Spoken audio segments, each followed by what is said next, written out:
नमस्कार दोस्तों। आजकल देश की राजनीति में जातिगत जनगणना एक बहुत ही महत्वपूर्ण भूमिका अदा कर रही है और विपक्ष में बैठने वाली ज़्यादातर पार्टियां जातिगत जनगणना को लेकर के अपने-अपने विचार व्यक्त कर रही हैं। और मेरा जो विचार है वो ये है कि जिस प्रकार से वर्ष 1919 और 1935 के भारत शासन अधिनियम द्वारा भारत को जातिगत आधार पर बाँटने का प्रयास किया गया और भारत में जातीय नफ़रत और उन्माद पैदा किया गया और हिंदू समाज को तोड़ा गया। आज फिर से विदेशी शक्तियों और विदेशी धन की लालच में इस प्रकार के लोग इस प्रकार की राजनीति का हिस्सा बन रहे हैं। उनसे मेरा ये कहना है कि अगर आपको जातिगत आधार पर देश को समझने की इतनी ही लालसा है, तो केवल जातिगत आधार पर जनगणना ही नहीं, तो जातिगत आधार पर कुछ और चीज़ें भी करने की आवश्यकता है। जैसे जातिगत आधार पर देश के लिए शहीद होने वाले लोगों की संख्या की गणना हो कि किस जाति के कितने लोग शहीद हुए।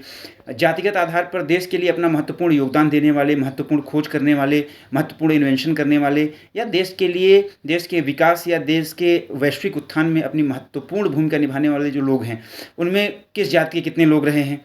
साथ ही साथ इस देश में जो करदाता हैं, जो टैक्स पेयर्स हैं, वो किस जाति के कितने हैं। मैक्सिमम जो टैक्स पेयर्स हैं वो किस जाति में से आते हैं। जो सेना में जवान हैं वो किस जाति में के कितने हैं, इसकी भी गणना होनी चाहिए।